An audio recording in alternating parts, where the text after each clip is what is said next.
Good evening, everyone. Hintay lang natin mag-start. Bibigay ko na yung ano ko, parang tips regarding surgery before the quiz master. Alright. Sige po, Doc. I believe Doc Patrick is already with us. Okay. Ayan. Hi, Doc. Alright. Good evening. Good evening, Doc. Good evening, Doc. Alright, it's Okay. already 7:15. Sige, let's formally start our session with a prayer. Let's all remember that we're in the most holy presence of the Lord. Lord God, once again, we thank you for this time, for this opportunity that we're meeting here online. Lord, we ask for motivation. We ask for your guidance as we start this session tonight. May this session be helpful for our preparation in the coming board examination. All these we ask in your most holy name. In Jesus' name we pray. Amen. Okay, so again, doctors, house rules natin, no? I will be your host for this teleconference. All attendees will have their audio on mute mode, and you may unmute if you want to answer questions or give feedback. Any video recording, screen shooting, or screen recording of the program is strictly prohibited. Of course, please observe proper decorum at all times.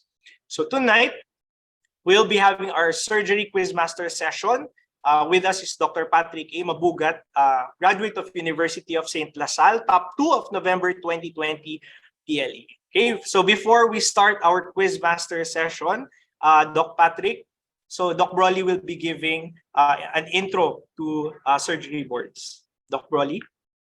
Surgery, again, is what I classify as a bipolar subject. It can be the hardest subject among the 12, or it can also be the easiest. Itong past 2 years natin, since the 2020 pandemic, nagkaroon siya ng time na siya yung pinakamahirap. Ka-level niya yung pato at saka PrevMed ngayon. And then, nung immediate batch after, naging siya super dali. Mga to the point na what is the scientific name of bad breath? Mga ganun yung tanong. Mga hindi naman talaga pang surgery, tapos relatively madadali lang. Right now, it's average, not the hardest, not the easiest. The best tip that I can give you is to watch the lectures ni Dr. Antonio and not just solely focus on the handout. You ask the previous student who have watched the lecture videos ni Dr. Antonio, all 20 plus hours ng lecture video ni Doc Lou. It's really helpful. Okay? He is able to correlate not just surgery but anatomy, some biochem, some facial. So, highly recommended if you haven't done so to go through the video lectures ni Doc Lou. Okay? That being said, the main improvement that we've designed for surgery for your batch for March 2023 is that we've changed and revamped the surgery pearls. The surgery pearls last time was given as a 100-item discussion by Dr. Lou Antonio. We decided to change the format. Dr. Pat Mabugat, your quizmaster teacher for today, will be the one to deliver the surgery pearls. So yun yung nakita ko kasing kailangan gawin for surgery. Retain yung mga lectures ni Doc Lou Antonio sa main, and then si Doc Pat Mabugat yung magbibigay ng finishing kick pagdating doon sa pearls ng surgery ninyo. Okay? So you are highly encouraged to, of course, attend all of the pearls, not just surgery. Okay? But for this subject, guys, go to the video lectures. Do not just use the handout. Guys, ang mga gumagamit ng handout, tandaan nyo, they are usually yung mga nag-prepare na nung med school pa, have read the textbooks, had good, very high grades during med school. For most of our students, the mean, we really recommend that you go through not just the handout, but also the lecture videos. Okay? For the quizmaster today, enjoy. Maganda yung quizmaster ni Pat. Ask him questions. Ask your surgery questions. Ang quizmaster is the time na pwede niyong pigain at i-Q&A yung mga teachers nyo. So, pigain at i-Q&A nyo sila. Okay? Pat Mabugat, by the way, is now a contributing author for Surgery Platinum. The Surgery Platinum, guys, pasensya na ha. Patapos na yan. 5 chapters na layout na lang na iipit dahil dun sa some of the pictures, we really have to redraw a lot of them. But we're trying to finish them within the next 2 weeks hopefully, the plan is that we're going to launch Surgery Platinum more or less kasabay ng moonlighting seminar. Magkakaroon sa moonlighting seminar na isang on-site day for the intubation workshop and probably BLS, ACLS na course. So doon din natin itatapat yung launch ng Surgery Platinum. You can buy the books there, Surgery Platinum, have it signed by the authors. Okay? So, first things first, let's focus on the boards. Tapusin na natin yung boards nyo, leche, para makapagtrabaho na kayo, makatulog na kayo sa parents nyo, makapagbakasyon na kayo ng matindi ngayong summer. Bigay nyo na lang guys, lahat ng mga drama sa buhay, meron yan. We acknowledge that, we validate that. Put them on pause first. Concentrate on what you need to do for the day. Okay? And remember, matatapos is matatapos din to. Okay? Papapas at mapapasid ang boards one way or another. Okay? So Pat, back to you. Thank you, Doc Rolly. Thank you. Sige. Mabike na ako ha. Kaya nyo na yan. Ingat. Thank you, Dr. Ingat kayo, Doc. Ingat. Okay, so doctors, help me welcome Dr. Patrick Mabugat. Doc, the floor is yours.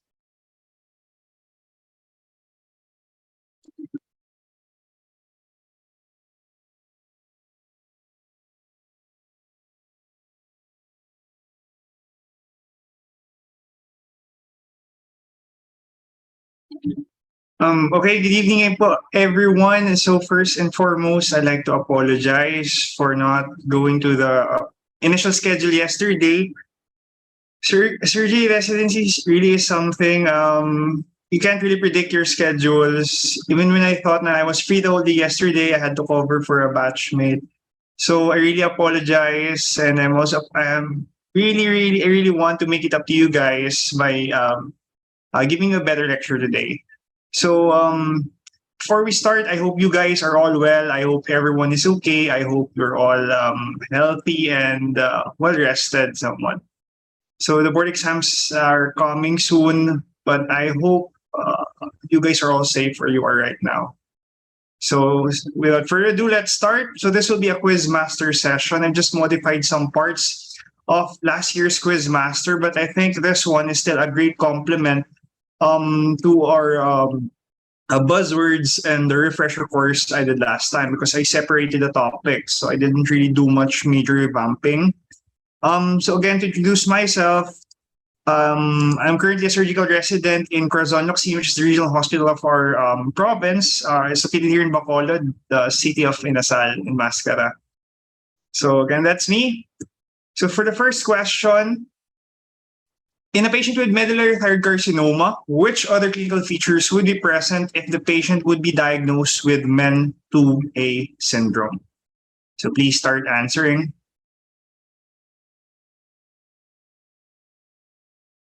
Doc, can you see the polls? Yes, po, I can see the poll. All right, sige.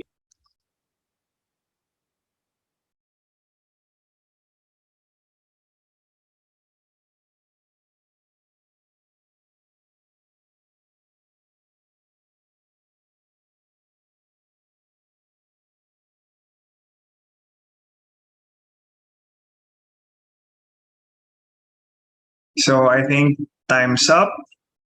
So let's move this a bit. So majority of you answered letter A, and that would be the correct answer. Some of you answered letter B and letter C. I guess that's understandable because these are other variations of your your MEN syndromes. So for example, you have your letter C.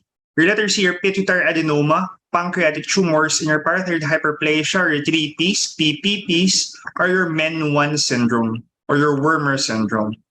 For letter B, your pheochromocytoma, Marfanoid habitus, and mucosal rheumomas in your MTC are your MEN2B. So as the question asked, MEN2A is your pheochromocytoma, primary hyperparathyroidism in your MTC. So again, an easy mnemonic to remember this is for MEN1, it's PPP. For MEN2A, it's PPM. For MEN2B, that's PMM. So a better illustration is shown here. So as you can see, both MEN1 and MEN2A share both parathyroid hyperplasia. while your MEN2A and MEN2B share the medullary thyroid carcinoma features and your pheochromocytoma. It's differentiated by your MEN2B having your mucosal neuromas and your Marfanoid habitus. Again, 3Ps, PPM, then PMM. So that's MEN1, MEN2A, and MEN2B. So for medullary thyroid carcinoma, what's the percentage of sporadic versus familial cases? So even though medullary thyroid carcinoma is associated with MEN syndromes, 75% of your MTCs are sporadic. No? It's not familial. And usually they occur unilateral, which gives you a clue that, again, it's not handed down from one generation to another, but it's a new mutation. So what's the cell type involved? The cell type involved for medullary thyroid carcinoma is your parafollicular C cells. This is in contrast to your papillary thyroid or follicular carcinomas, which consists of your follicular cell types. So again, for MTC, it's your parafollicular C cells, not the follicular cell types, which are the cell types associated with your papillary and follicular carcinomas. What are the important markers of your MTC? So very high yield, it's your calcitonin. So calcitonin, or sometimes your CEA. So both with letter C, so that's easy to remember. And what's the diagnostic finding on FNAB? The diagnostic finding in FNAB is your amyloid. So that's amyloid, usually stained by Congo red. So we have a couple of C's there, parafollicular C, calcitonin CA, and you have your Congo red for your amyloid.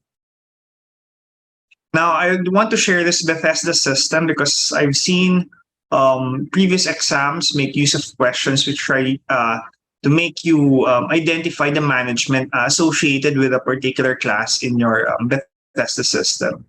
So Bethesda system is not the same as your BI-RADS scoring system.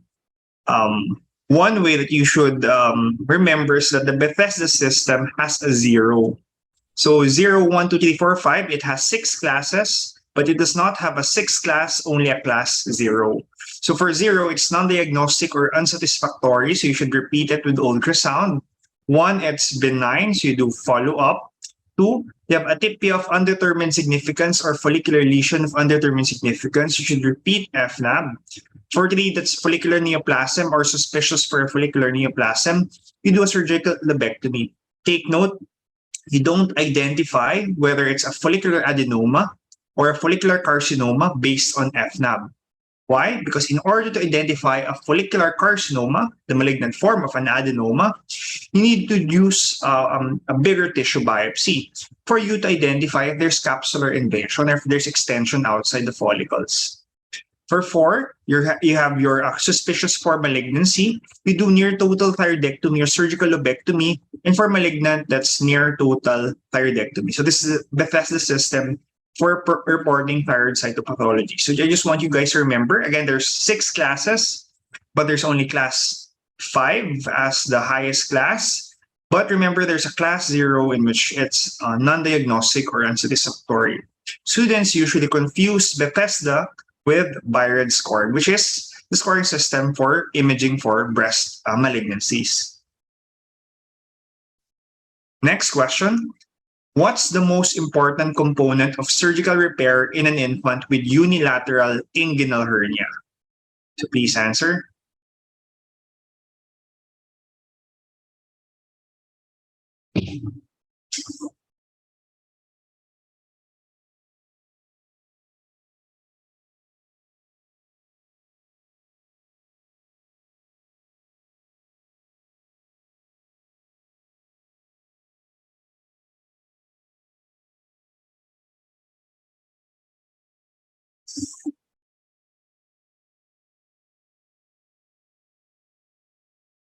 So stop answering. The one with the most answers, approximately 50% of you guys answered letter C, but the correct answer is letter D. It's high ligation of the hernia sac, right? Remember, in adults, we have the option to do tissue repair versus mesh repair. You have a herniorrhaphy versus a hernioplasty. Now, in order to differentiate which which is which, or where you use a plastic versus a RAFI, you only need to identify an infected or a non-viable field. If the field is infected or if there's risk of infection, of course, you can't use a mesh, so you use tissue repair or a RAFI, or you use biologic meshes if you want. However, this is different in pediatric patients. Why?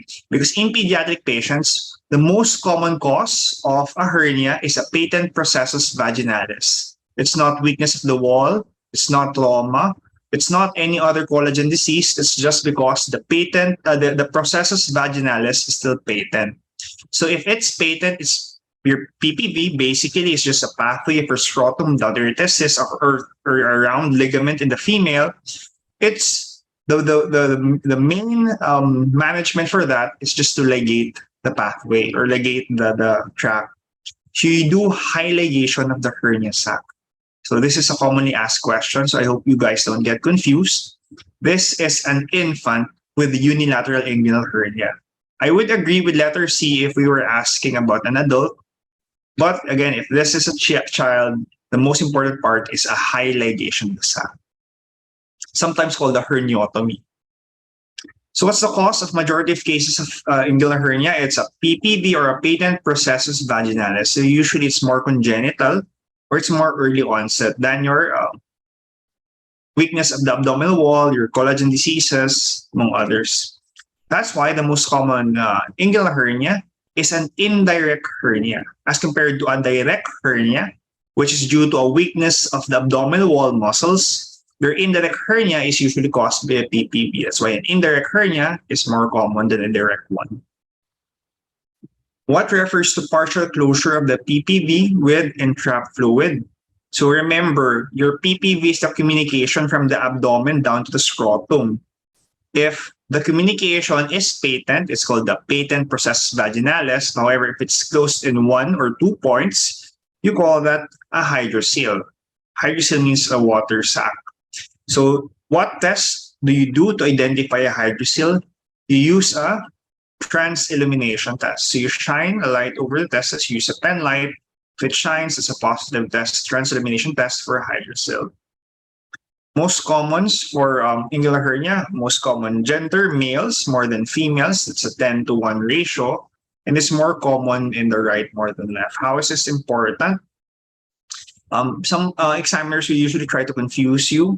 What's the most common hernia in females? And they're going to answer femoral hernia there.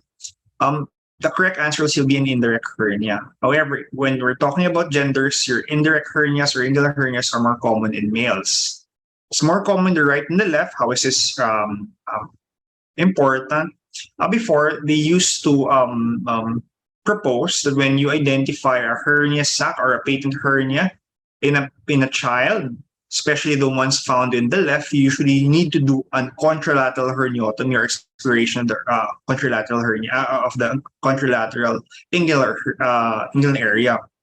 Why? Because they said before that for a patient who had the left-sided hernia, that patient would most likely have a right-sided hernia later on, or as an undiagnosed right-sided hernia.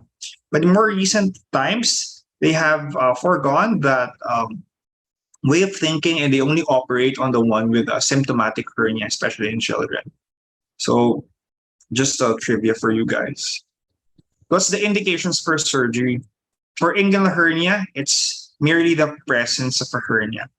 Now, the presence of inguinal hernia will then make you decide whether to do an elective or an emergent herniotomy if it's incarcerated, strangulated, if there's signs of peritonitis, the patient's not well, and you're thinking of bowel strangulation, you need to do a stat herniotomy. However, if the patient is okay, clinically okay, you can do an elective hernia repair, but it's still an indication. There's no watchful waiting, there's no expectant management. If you see an inguinal hernia in the child, you apprise the folks for repair. For a hydrocele, that's a different matter because they usually resolve after 1 year. So you need to wait 1 year before apprising the folks of hydrocelectomy or repair of the hernia. For umbilical hernias, you need to wait 5 years. In some references, it's 4. But umbilical hernias usually disappear before the age of 4 or 5 years. So we have to wait until that. Unless, of course, there's infection, there's incarceration, there's strangulation, there's obstruction. Then those are indications for surgery. Okay? So again, also tidbits, most important component during pediatric hernia repair, again, it's the high ligation of the hernia sac. Most common nerve injured during open hernia repair, it's the ilioinguinal nerve.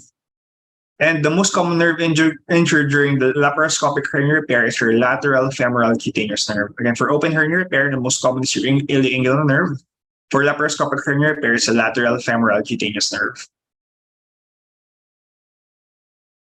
Number 3, a full-term healthy newborn boy is noted to have an imperforate anus. After 24 hours, no meconium is visualized in the perineal area. No fistula are noted. A high type of defect is entertained. The most appropriate management should be, to start answering.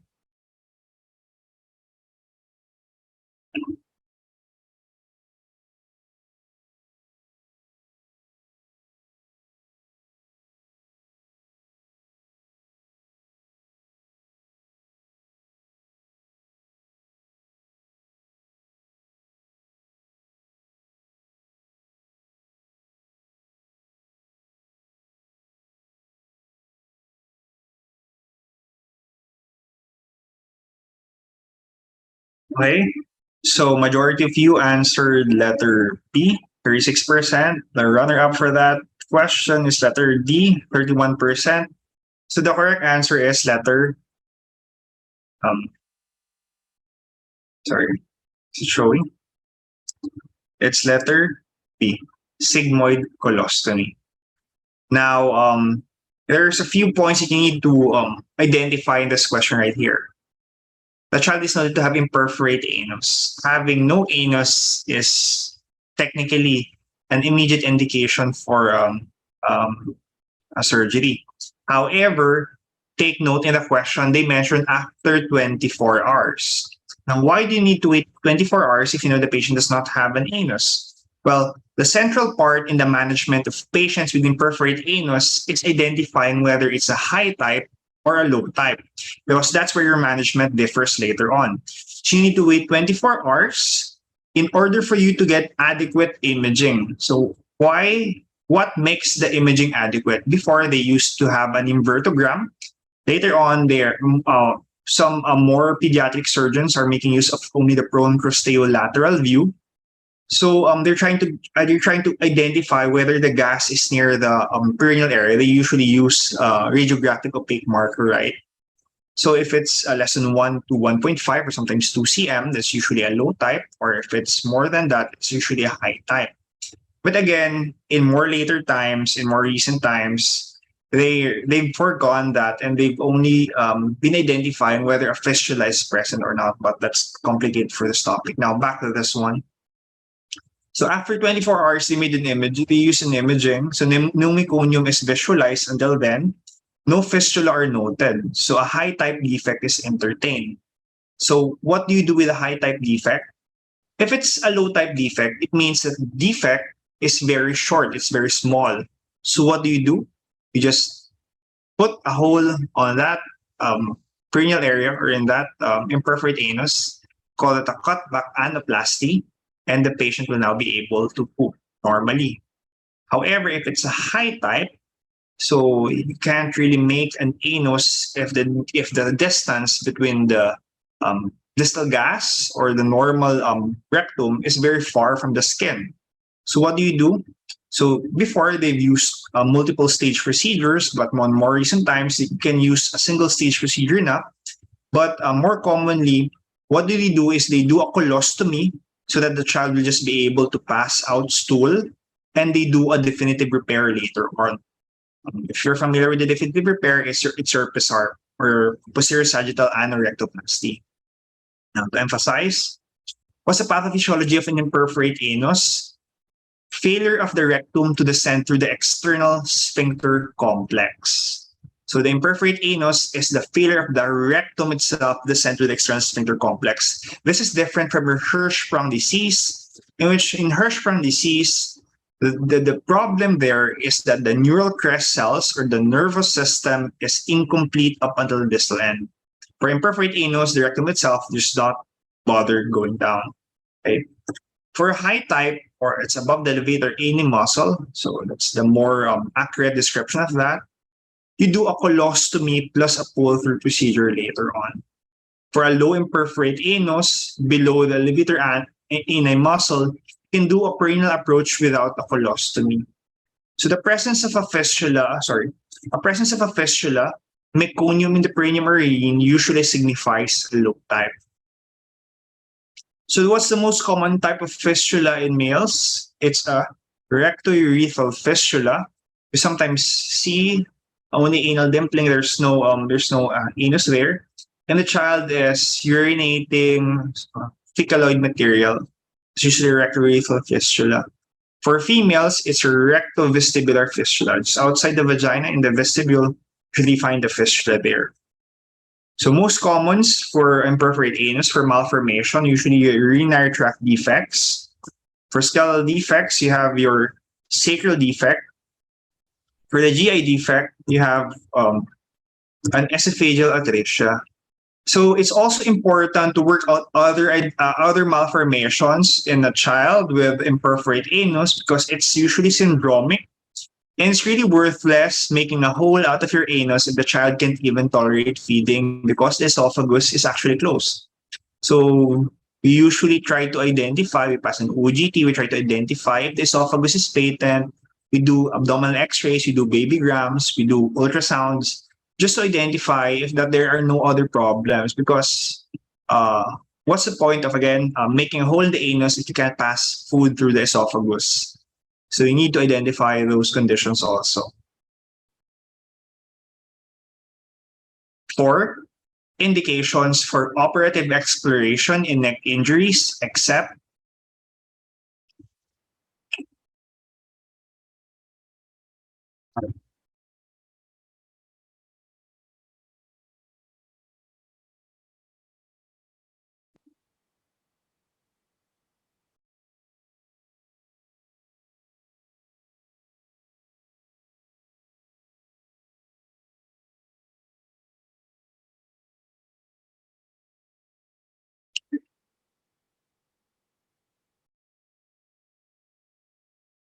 okay.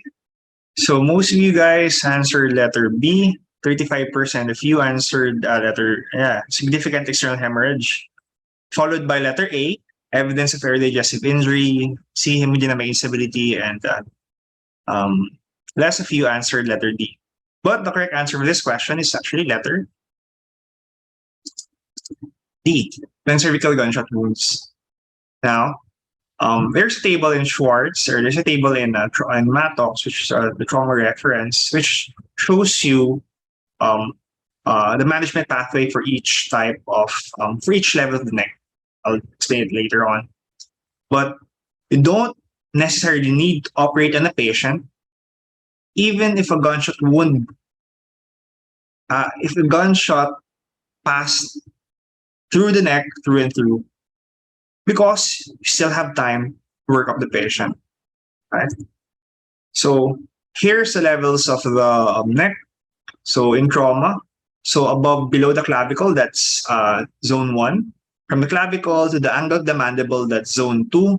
Above the angle of the mandible, that's zone 3. Please forego all references that state the border between zone 2 and zone 3 as the cricoid cartilage. No? In more recent references, zone 2 has been extended up to the angle of the mandible, not the cricoid cartilage. Okay, again, zone 1, clavicle below, zone 2, clavicle to angle of the mandible, and above the angle of the mandible, that's zone 3. So please peruse this table right here. I have this illustration pathway for management of neck injuries. So if the patient is unstable with uncontrolled hemorrhage, hemoptysis, rapidly expanding hematoma, you need to place the patient in the OR immediately.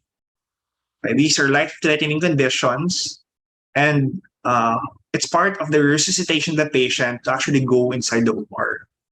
If the patient is stable with soft signs such as dysphagia, venous bleeding, subcutaneous emphysema, hematoma, Horson's phagia, for zone 1, zone 2, and zone 3, you can still do a CT angiogram. Then you can supplement that with angiography, esophagogram, or a bronchoscopy. Then if they identify an injury, you can do operative exploration. Or for zone 3 and zone 1, so the problem with zone 1 and zone 3 injuries is they're less easily accessible. So that's where IR, interventional radio, comes in. You can you can ask their help to do angioembolization for the patient. If the patient is asymptomatic, for zone 3, just observe.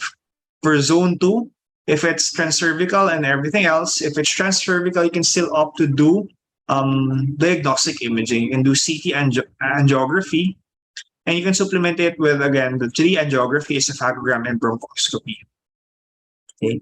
Series in Schwartz, hemodynamic instability, hemorrhage, or evidence of airdigestive injury are all indications for immediate operative exploration. So this is a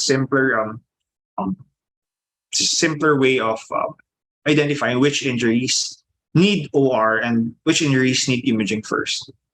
So what's the diagnostic modality for a vascular injury of the neck? It's your CT angiogram. All right. Number 5, hemophilia is most often a result of iatrogenic injury to the. Please start answering.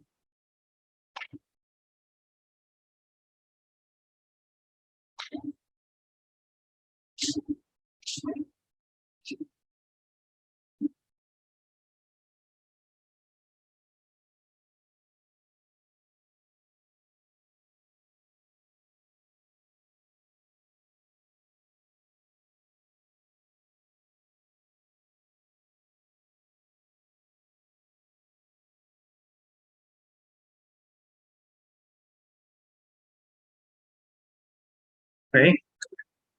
So you may encounter hemophilia in patients post-operatively, especially when the surgeon has inadvertently injured a particular vessel. So most of you guys answered letter A, cystic artery, and your cystic artery is not supposed to be an iatrogenic injury because you actually try to ligate the cystic artery when you're doing your cholecystectomy. So your cystic artery should not be the answer. So the second most answered choice is letter B. So the correct answer is actually letter B. It's your right hepatic artery. Okay. So let's explain what hemophilia is. Or hemophilia is composed of your Quincke's triad, upper GI bleeding, jaundice, and right upper abdominal pain. You have the mnemonic from Top Notch. You have your melena, obstructive jaundice, and your biliary colic. That's MOB, hemophilia. It's an easy way to remember that. Melena, or upper GI bleeding, obstructive jaundice, and biliary colic.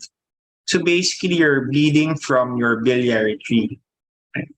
And the bleeding there might cause clots. Clots will cause an obstruction, and you might have jaundice, and you might have pain later on.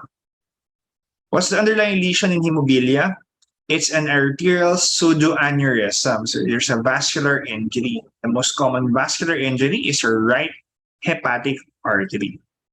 What's the treatment for hemophilia? It's angiographic embolization. So you need to embolize. So no need to do an OR. If you have IR virus in your hospitals, you can just tap them for angiographic embolization. What's the most common aberrant vascular anomaly in the HVPT, which actually lends credence to the fact that it's the most commonly injured? It's a right hepatic artery of the superior mesenteric artery. So instead of it coming from the common hepatic artery, it comes off from the SMA, making its course longer, making its course more variable, making it more prone to injury. So that's the most common aberrant vascular anomaly in the hepatobiliary artery. It's your replaced right hepatic artery of the SMA. Again, it's not the cystic artery, because the cystic artery is supposed to be ligated. So you don't answer a cystic artery in iatrogenic injury. 6, a 60-year-old female with severe perianal pain for 12 hours after straining during defecation. Physical exam reveals a tender perianal mass with bluish discoloration under the skin. What's the treatment? So start answering.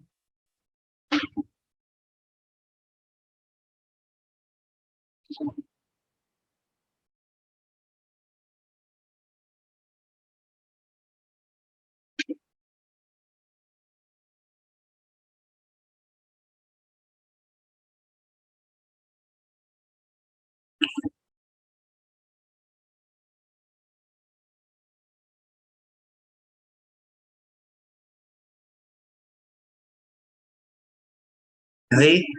So 45% of you answered letter D. The runner-up is letter A, rubber band ligation. And the one with the least answer is letter B, incision drainage. So for this question, the correct answer is letter C, excision under local anesthesia. Now, when treating hemorrhoids, you need to identify first if it's an internal or an external hemorrhoid. So this one, it's a tender perianal mass with bluish coloration under the skin. So usually this bluish coloration is a thrombosed. This is usually a thrombosed external hemorrhoid. So that's your clue for answering external hemorrhoid for this question. Now, for external hemorrhoids, you need to identify if the pain is recent, meaning within 72 hours, or it's more chronic, more than 72 hours, because the management will differ. Now, regardless of what type of hemorrhoid or what level of hemorrhoid, you should always apprise the patient to do medical management also at first. However, if there's severe pain, if there's bleeding, if there's infection, those are indications for surgery. So the answer for number 6 is letter C. RBL, for rubber band ligation, you should never do it for a patient with external hemorrhoids because the difference between your external and your internal hemorrhoid, also a buzzword for this question right here, is that an external hemorrhoid is painful. An internal hemorrhoid is not painful, but it will predispose a patient to bleeding. Why? An external hemorrhoid is found in the anoderm. It's far from the dentate line, which means your external hemorrhoid is sensate. It's provided with nervous fibers for sensing pain, as compared to your internal hemorrhoid, which is asensate and usually has the same mucosa as your rectum. So usually the problem there is just bleeding. Now this one, severe pain with a bluish coloration, so that's external hemorrhoid. For RBL is offered to patients with internal hemorrhoids because if you imagine you have an internal hemorrhoid right here, just put a rubber band right here. Over time, it's going to squeeze through, it's going to become non-viable, it's just going to fall off. Imagine if that was an external hemorrhoid, which is, again, sensate, feels, and it's actually painful. You put a rubber band there, you're just going to exacerbate the pain. So no matter how the question will try to force you to answer RBL, you should never answer RBL for external hemorrhoid. Okay? What you do, if it's less than 72 hours, you can just excise it. No more problems, no more hemorrhoids, no more problems later on.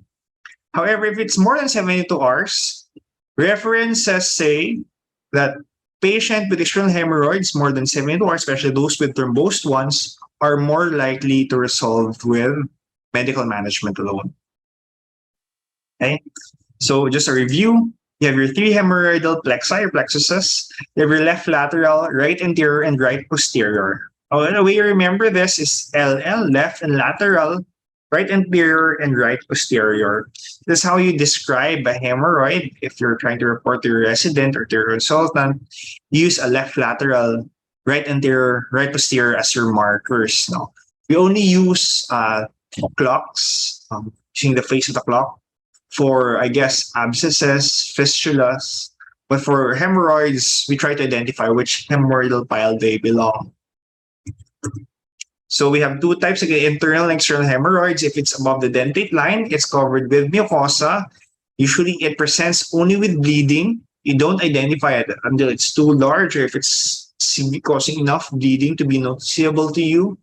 You treat, again, medical initially for grades 1 and 2. So there's a grading system, 1, 2, 3, and 4. For 1 and 2, you use infrared photocoagulation, you use RBL, or you use sclerotherapy, or office-based procedures. For 3 and 4, that's where surgery comes in. You can use a Milligan-Morgan open, can use a closed Sparks or Ferguson or a Whitehead's operation. The Whitehead's operation has a complication similar to its eponym, a Whitehead's ectropion, which is just an ectropion of the perianal mucosa. For external hemorrhoids, it's below. It's applied by anoderm. It's basically skin. So it's sensate. It feels something. So if it's less than 72 hours, you do an excision. If it's more than 72 hours, you just use sitz baths and analgesics because they usually resolve by themselves. And never, ever choose RBL for external hemorrhoids. So yeah, examiners usually try to trip you up with this one. So this is just a more detailed table regarding the difference between external hemorrhoids and internal hemorrhoids management. Number 7, what is the percentage of patients with myasthenia gravis who will improve after thymectomy for a patient with thymoma? Start answering.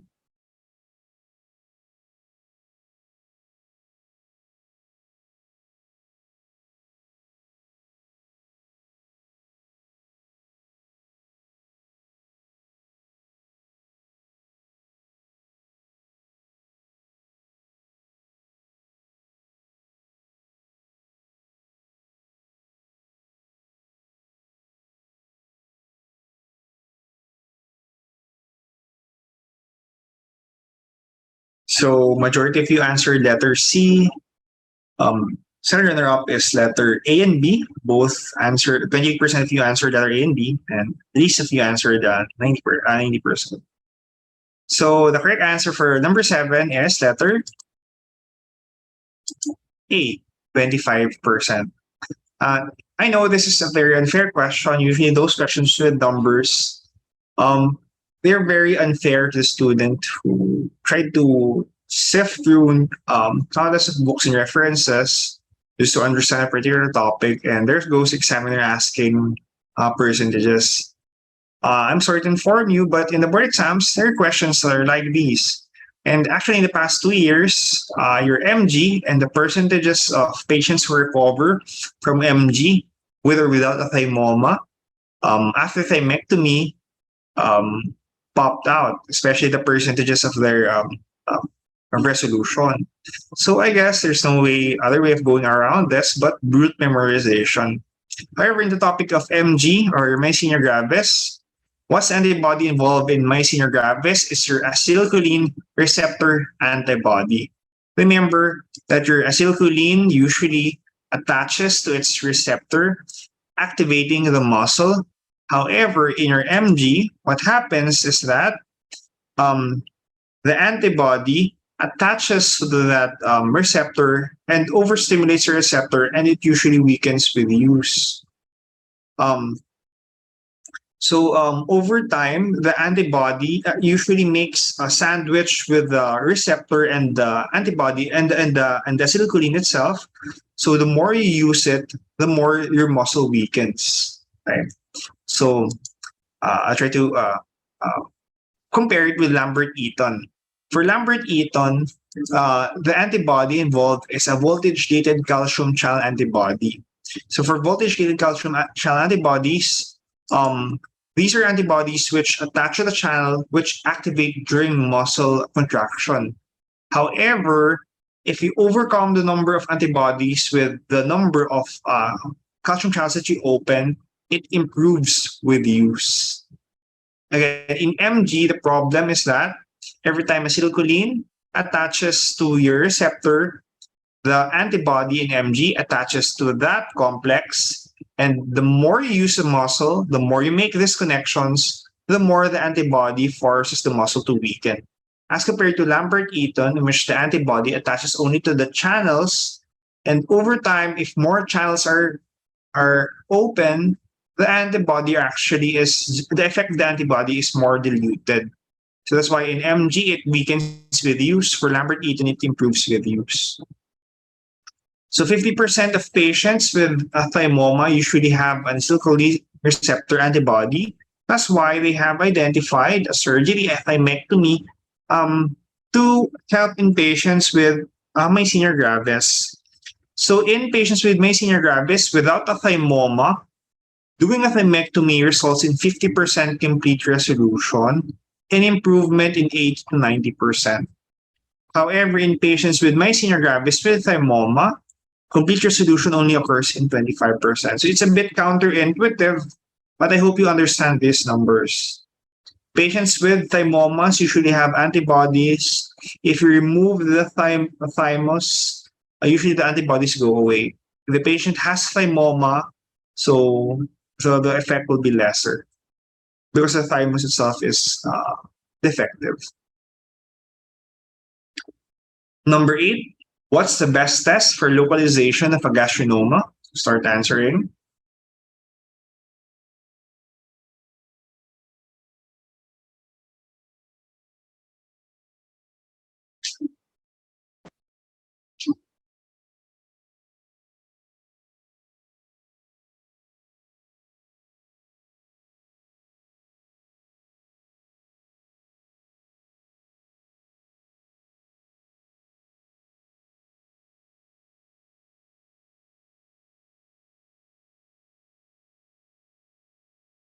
Okay. So 50%, 56% of you answered correctly. The correct answer is your letter C, your creatine scan. Right? Very good. So what's the worst prognosis of all malignancies? The answer for that is your pancreatic CAs. It's also the most unforgiving organ in the body. If you heard of the 3 tenets of surgery or general surgery, you've heard in surgery, sleep when you can, you eat when you can, and you don't touch the pancreas. That's how a surgeon is very afraid of the pancreas. So what's the most common malignancy of the pancreas? It's an adenocarcinoma. That's a glandular architecture. Of course, the most common type of cancer for a pancreas for the pancreas is an adenocarcinoma. What's the most common pancreatic endocrine tumor? It's a non-functional endocrine tumor. I've since updated the main handouts for this one because the old handouts used an older reference. However, for the newer references, newer studies, they show that for endocrine tumors, non-functional pancreatic neoplasms are more common. If the question specifies most common functional endocrine neoplasm, the correct answer is an insulinoma. Again, most common malignancy of the pancreas overall, that's adenocarcinoma. If the question specifies exocrine pancreas, remember the pancreas has 2 functions, exocrine and an endocrine. Exocrine outside the environment meaning your GI system. Endocrine meaning into the bloodstream meaning your hormones. Okay? So for exocrine pancreatic tumors, the most common is your adenocarcinoma because most of the glands at your pancreas are used to use pancreatic juice, which helps in the digestion of the patient. However, you have islets there which serve the endocrine function. Thus, the most common endocrine neoplasm is actually a non-functional one. If that islet cell of Langerhans becomes malignant, usually it loses its function, which is non-functional. However, if the question specifies most common endocrine tumor, which is functional, you answer an insulinoma. Right?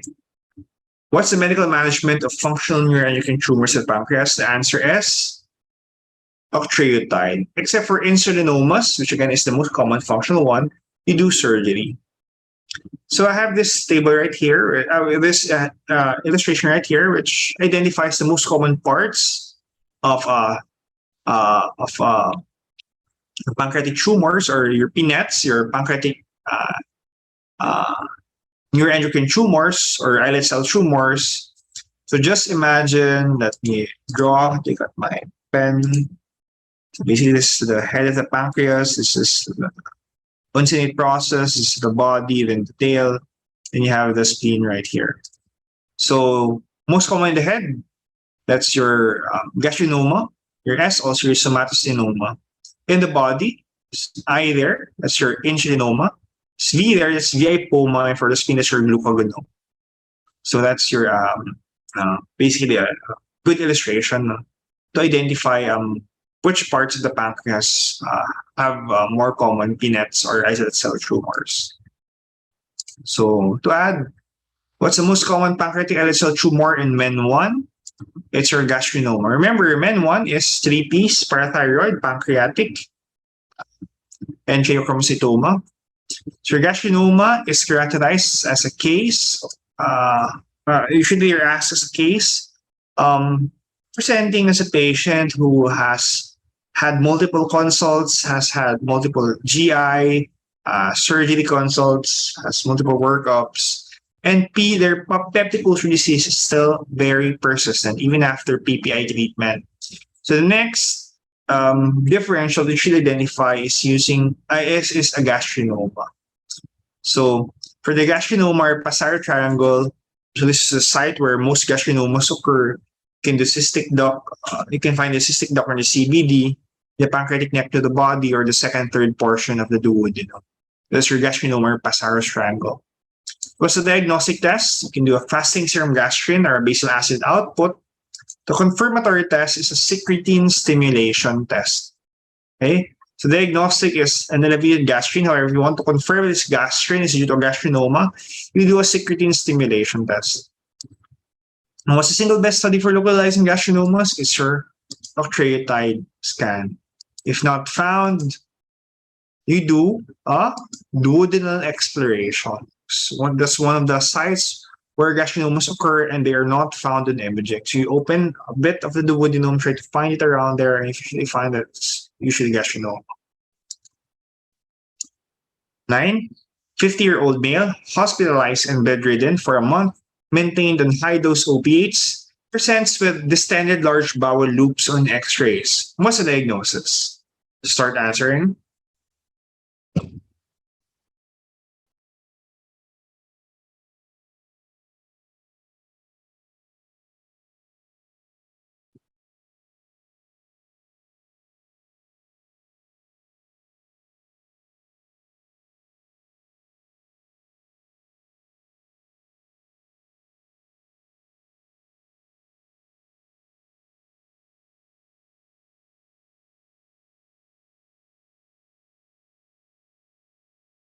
Okay. So yeah. For this question, most of you guys, no, actually it's a tie. It's a tie between letter A and letter B. So the keywords for this question is a sick patient, hospitalized, bedridden, and on opiates or narcotics. So these 3 are buzzwords actually of your Ogilvie syndrome or acute colonic pseudo-obstruction. Your volvulus may also occur in the elderly, also bedridden patient. However, what's classic about it is usually they ask about an elderly patient maintained on antipsychotic meds, have chronic constipation. So those are the buzzwords for that question. I'll explain a bit later on. What's the other name for Ogilvie syndrome? It's your colonic or acute colonic pseudo-obstruction. Why pseudo-obstruction? Clinically, the patient seems obstructed. The x-rays seem obstructed. However, there's no structural anomaly there to cause the obstruction. So it's usually due to medications, due to the patient being sick, due to ileus, among others. So what's the initial management? You stop the medications causing ileus or causing the pseudo obstruction. You stop narcotics, you stop anticholinergics, you stop other medication. You do bowel rest, you decompress, you may insert NGT, you may try to decompress the abdomen further by using Foley catheter. Then you hydrate the patient. If Ogilvie syndrome fails to improve, what do? You can do colonic decompression. However, that's usually not the answer.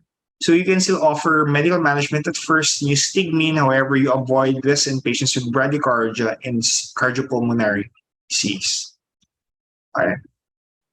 This is different from your volvulus. So the pathophysiology of your volvulus, remember your volvulus most commonly occurs in the sigmoid segment of the colon. It's in the sigmoid segment because the sigmoid segment is the most variable, most redundant and usually is very mobile. So if it's very mobile, what happens is that over time, it may loop around itself, twist around its mesentery, causing ischemia and eventually strangulation. So that's your volvulus. For volvulus, one key distinguishing factor in its history is that the patient has history of constipation. Why? If the patient is chronically constipated, remember all of that feces is stuck up inside the sigmoid area. The sigmoid area continually becomes longer and longer and longer, and over time it's going to twist upon itself. Usually antipsychotics or psychiatric medications can also cause constipation.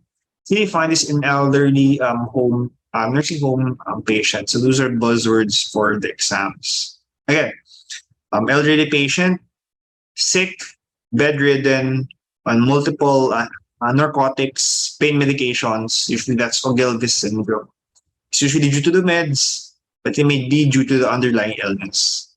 In contrast, your sigmoid volvulus is still elderly. However, chronic constipation, usually sedentary lifestyle, poor eating habits, sudden onset of pain, antipsychotic meds or psychiatric meds, again, will cause the sigmoid colon to continually become more redundant, causing it to twist upon itself. Okay, so that's your Ogilvy's versus sigmoid volvulus. If it's not in the sigmoid colon, where does a volvulus usually occur? It's in the cecal area. So you should have a beam sign or omega sign pointing to the opposite side. If it's a sigmoid, it points to the right side. If it's in the cecum, it points to the left side. It's opposite. So for the last question, 70-year-old female with massive lower GI bleed, hypotension, and pallor. After volume resuscitation, the BP normalizes. NGT is inserted, is negative for blood. What's the next step? To start answering?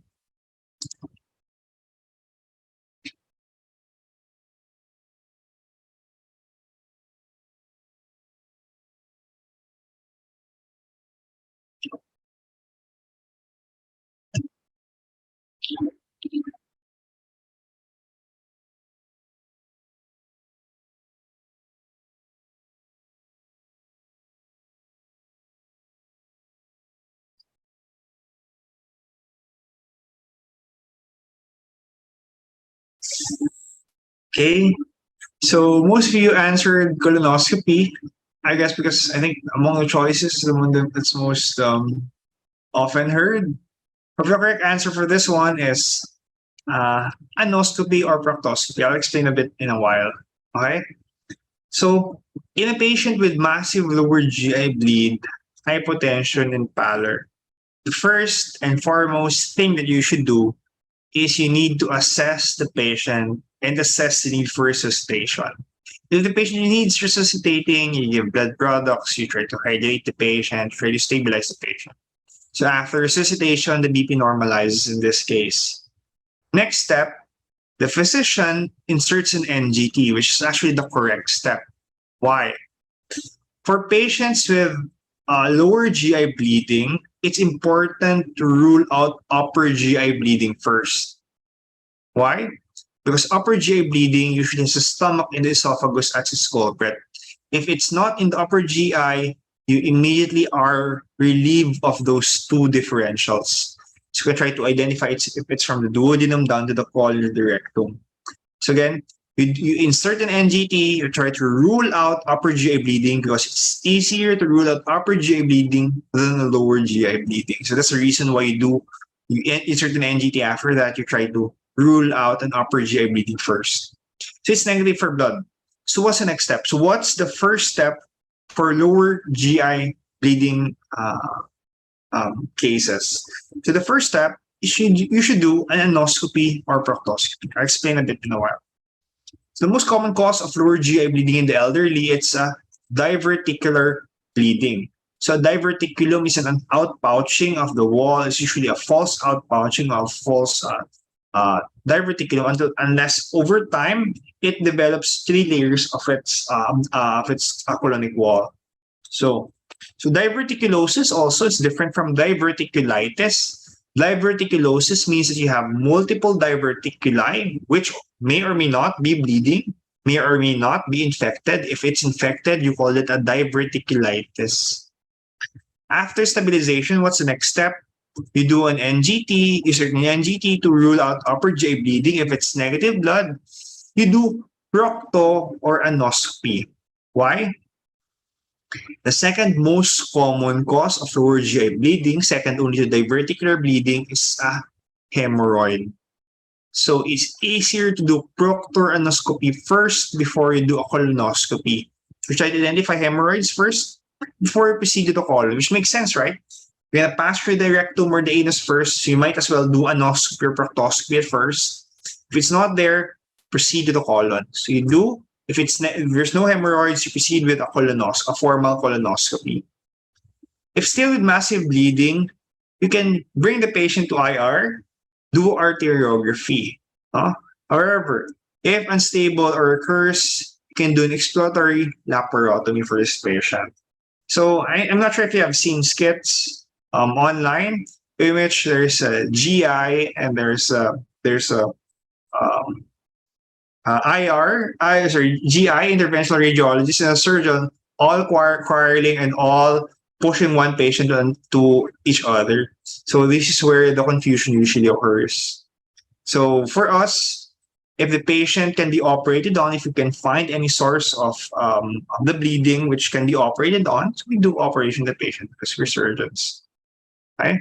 So those are for the 10 for me high-yield questions for the past 2 years. Let's proceed to the Q&A.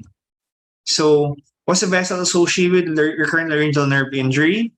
For the recurrent laryngeal nerve injury, remember the recurrent laryngeal nerve passes downwards, loops around the major vessels of the heart, goes back to the esophagus, goes back up. So the artery which is involved or associated with recurrent laryngeal nerve injury is the inferior thyroid artery, not the superior one, but the inferior one.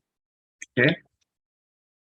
What's the most common route of insensible water loss? It's the skin, 75%. More than your lungs, it's the skin. Next, what's a good indicator of nutritional status in patients with undergoing esophageal resection, esophageal cancer? It's your serum albumin, but you have other biophysical tests that you may use. We use BMI. We also use other serum markers for nutrition. However, the most a good indicator for nutrition is your albumin. Next, what's the most common source of arterial thrombotic emboli? It's the heart. So if there's obstruction somewhere in the extremities, one of the areas that you need to identify or rule out a thrombus at first is the heart. Lights criteria for exudative fusion. So for lights criteria, you use this to identify if it's exudative or it's transudative. If the PF serum protein ratio is more than 0.5, if the PF serum LD ratio is more than 0.6, or if the PF LDH is more than 2/3 of the upper limit, that's positive for Lice criteria. So a positive Lice criteria means it's exudative. So you need to choose from the choices for differentials for exudative causes of an effusion. Next, triad associated with insulinoma is the Whipple triad. It's signs of hypoglycemia, signs of hypoglycemia, and signs or symptoms which are resolved by administration of glucose to the body. So that's the Whipple's triad. Next, fracture of the proximal third of the ulna with a dislocated radial head. So this is a Montijo fracture. So next, most common adrenal tumor discovered incidentally in a CT scan. You have an adrenal cortical adenoma. So that's an adrenal tumor discovered incidentally. So sometimes it's called as an incidentaloma. The most common type of incidentaloma is an adrenal cortical adenoma. What's the most common site of an ectopic testis? It's the superficial inguinal pouch. So most common site of ectopic testis, again, is a superficial inguinal pouch. Next, mechanism of action of lidocaine. It's the blockage of voltage-gated sodium channels. Before, they had you memorize for solving the maximum lidocaine you can give to a patient, but I don't see that question anymore. But I guess when you pass by your pharmacology notes, try to remember and try to learn this one. Okay. So that's all for my questions and for Q&As. So before we end, I want to wish you guys, we'll be seeing each other in Pearls. But before we end, I'd like to say, I don't like saying good luck to you guys, because I don't believe in the cost of your success is luck. You work hard for this, you've cried nights over this, you've lost friends or maybe disconnected from some of your closest family members over this. So I won't wish you luck, because everything that you've reached up until now, it's all your hard work. So just carry on. So just a couple more days or weeks. I hope you'll do well. So I'll see you guys in Pearls pa. So I'll turn this over to Doc. Doc, thank you. All right, thank you Thank you so for much, accommodating me. Doc. We have a couple of questions po sa chat box. So Okay. I think it's sent to you, Doc. Okay. A question po regarding Bethesda 5 after po ng near total thyroidectomy. May radiation pa po ba after or surgery lang po talaga yun? Okay, thank you. I think that's a good question, really, because usually when we see patients who are priced for thyroidectomy, usually get a price per radiation after, but that's not absolute. We need to identify first. Remember, for Bethesda 5, need to identify first the type of malignancy later on. You need to identify if it fits the criteria. It's a certain size. If there's nodes present, if the margins are correct. And that's where you offer radiation pa. But I don't think it's going to pop out in your exams. But just know that you can also offer radiation after, but that's not absolute. It's not 100% of the time. All right, thank you for that, Doc. Next question, Doc, regarding small bowel obstruction po. If asked, what is the next best step? Abdominal X-ray or enteroclysis po diretso? Again, sorry. I got choppy there for a second. Okay, regarding small bowel obstruction po, Doc, if asked what is the next best step, do we do abdominal X-ray or enteroclysis po? I'm not sure if this was a previous exam question, but in our setting, in a local setting, which is not really that ideal, we do abdominal X-rays first, because in abdominal X-ray, you can identify if the transition point, you identify if this really is an obstruction. You can identify air fluid levels, you can identify pneumoperitoneum, you can identify if there's thickening of the bowel wall. So I think that's more prudent than doing enteroclysis immediately afterwards. However, if we're talking about even in a more ideal setting, if you're thinking of small bowel obstruction, then the ideal imaging for that is actually CT scan. But in our setting, we can't give CT scans for each and every patient, especially in us working in a government hospital.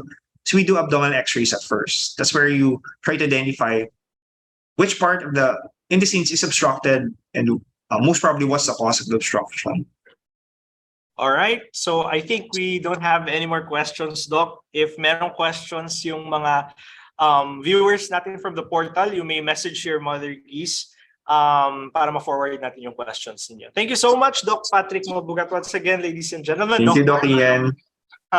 Thank you so much for joining us despite your very busy schedule. All right, so I think that's it for tonight. Thank you so much, doctors, for joining us here sa ating Quizmaster. Thank you so much, everyone. Good night and God bless. Happy Aral.